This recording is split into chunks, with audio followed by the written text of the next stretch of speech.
mga conflict din na pinagdadaanan yung industry showing original Filipino movies in the big screen.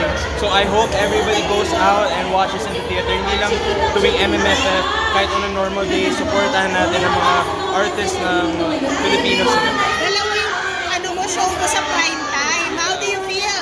Ano nangyayari sa Batang Quiapo noon?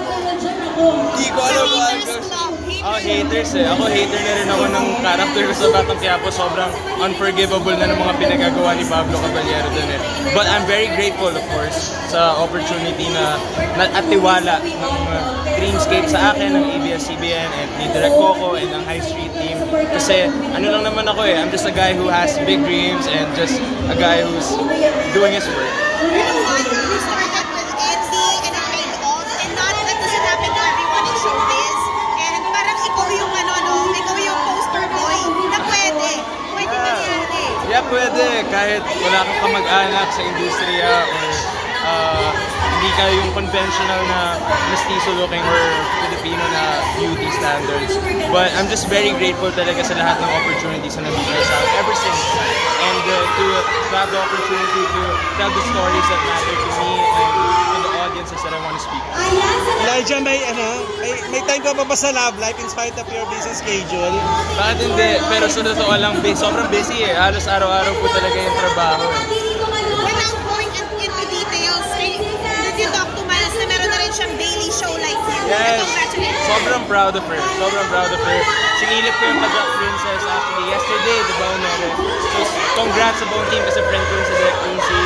And of course, sina Joao and everybody else on the team. Yun.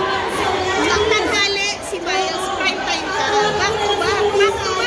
Opo, yeah, back to back. Yeah, maraming salamat talaga sa ABS and sa TV5 of course for trusting Miles as well. And lahat ng mga tao na nanonood ng Batang Quiapo and ng High Street, maraming salamat sa suporta. What's your taping like pala? What's your taping like sa Batang Quiapo and High Street? It's MWF actually. Sometimes hinahati ako, sometimes in the same day I'm doing 2 shows. Umaga ganito, different show, tapos sa hapon different show. Pero sometimes nag-a-adjust din naman yung High Street. Parang a couple times nag-shoot na rin kami on a Thursday because of the schedule. But other than that, ano lang, like, kinakaya pa naman. Are you looking forward to work with Miles soon sa ibang projects? Bakit hindi? Ako, open ako to work with anyone, of course. And I'd love the chance to work with her again kasi yung last naming trabaho together, aside from the music video na ginawa namin, was the first time we worked together. First and last na yun eh. So sana mabigyan pa kami ng chance. Wait, last na lang, what's gonna be up with you? Do you have a movie? You have a new single, right? Yes, kaka-release ko lang ng single, my second single, Asartalo. It's out now on all platforms. Sana supportahan nyo kung madami lang kayong galit sa mundo or kapag napipikon lang kayo with someone, ganoon siyang klaseng kanta. And of course, may mga ginagawa din ako movies, niluluto. Edjok is one of them, directed by Gatsby Flores.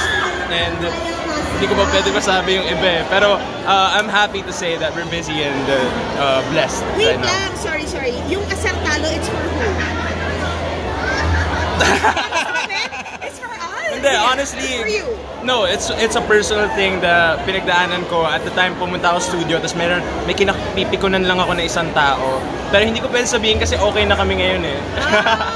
Hindi naman sa Miles yan ah. Ano, hindi naman Sino daw?